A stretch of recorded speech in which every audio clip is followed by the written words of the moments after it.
friends, Nibs again. I'm out here in the garage doing a little bit of goofing around this afternoon. It's cold and wet and rainy day outside, so keeping it inside for today. Just doing a little bit of playing around, a little bit of plinking. And I've been playing around with daisies here lately, and you've seen this one a couple times recently in recent videos. And I'm having a lot of fun with this old timer. This is a number 101 model 36. This thing was made between 1936 and 1942. We're going to do a head-to-head challenge with this one. It's kind of almost ridiculous shouldering these little tiny guns, but I have another one that we're going to put it head-to-head with, another little tiny thing. And this one is actually it's kind of funny.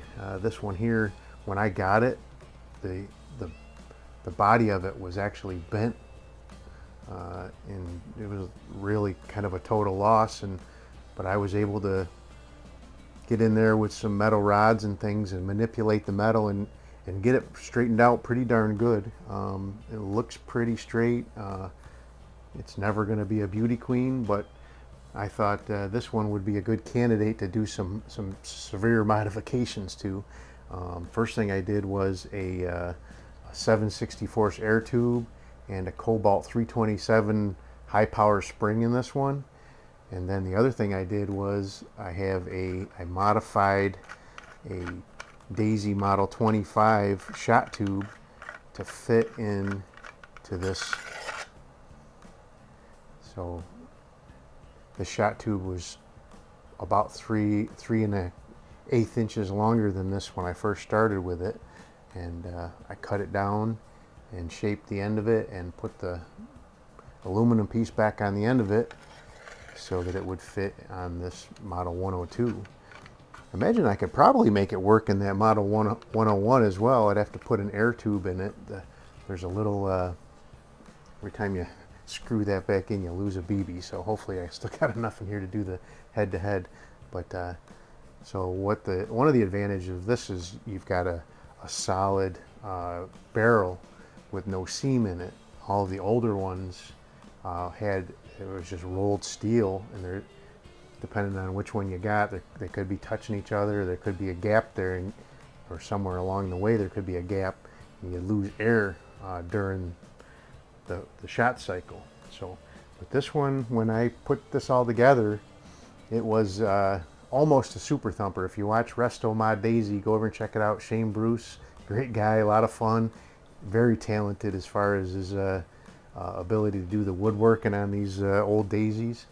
Amazing stuff he turns out. But what he calls a super thumper is one of these that are in excess of 350 feet per second.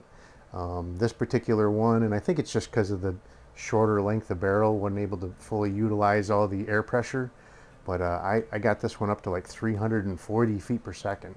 So pretty darn impressive with a BB and a little BB gun. This one is doing right about what it should be, so it's pretty right spot on as far as a stock gun, right around 250 feet per second. I've tried pellets with those. I tried putting a pellet in this too, and it was hard to get it past the end here, so we're going to shoot this one with just BBs. But that one with pellets was doing 320 feet per second, so pretty darn good. So we're going to go ahead, and I'm going to, even though it's much older, this one is the newcomer to the garage, so I'm going to shoot the 101 first. And this one you got a single feed. I did just do a modification to this one where I put a magnet on the end of the barrel so that the BBs don't roll back out on me, because that's a common problem with these older single shots, because you got to muzzle load the BB, and just a possible friction fit there, if at all, is the only thing that would hold it in place. So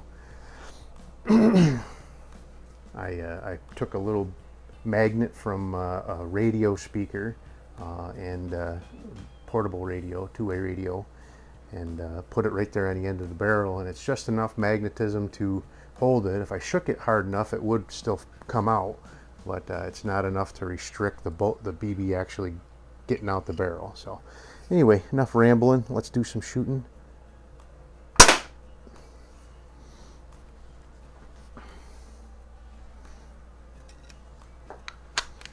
This one, got to remember, this one shoots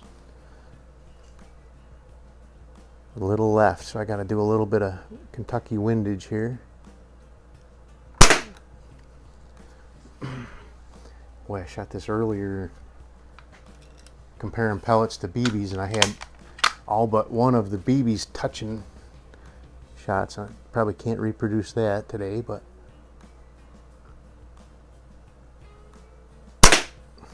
that's a good shot.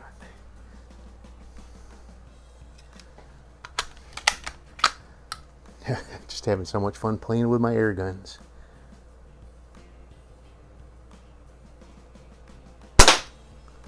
Wow, all over the place today, but at least I'm keeping them all in the scoring. I think that's a definite plus with BB guns like this for sure.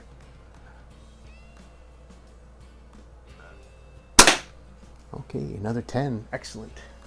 I think these are, if you can keep these were designed to be minute of tin can is probably about the best you can. Now this one I just have to cock it and it will feed a BB from that magazine tube automatically. And hopefully I have enough BBs in here.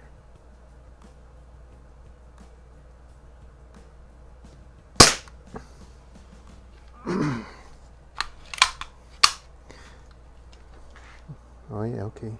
I was just I was noticing when I was shouldering that the body of them are pretty much the same length, but the buttstock on this 102 is much shorter. Just noticing how it's almost I can't even see the rear sight when I fully shoulder this thing, so it's hard to shoot.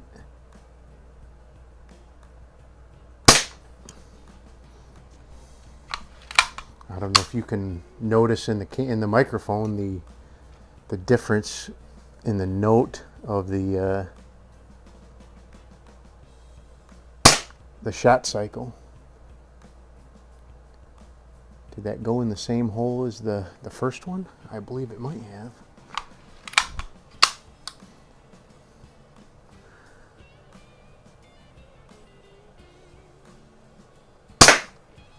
Okay, so that was 4. Let's do one more.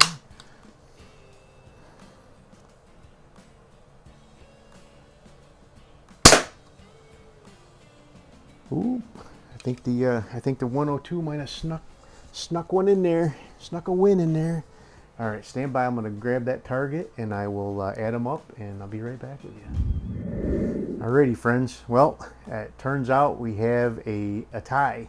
The Model 101 had 3 9s and 2 10s for a 47, and the 102 had 3 10s, a 9, and 1 8 for a 47. So we're going to do a sudden death overtime, so to speak.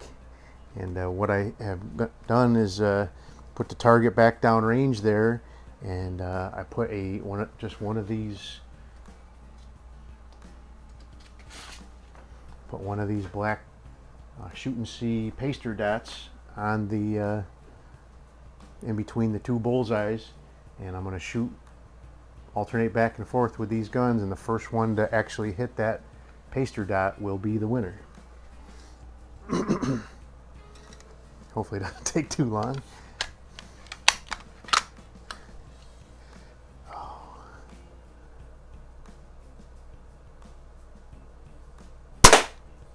Ooh, that was way off. Not sure how many BBs I got left here in the 102. I only put like 10 in there.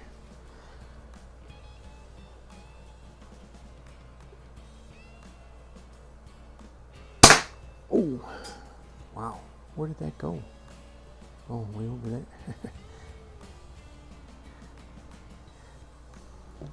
I'm flinching all over the place. Maybe this wasn't such a great idea with the paster dot. These things are not as accurate as like the pellet guns, so I can just zoom right in on that thing.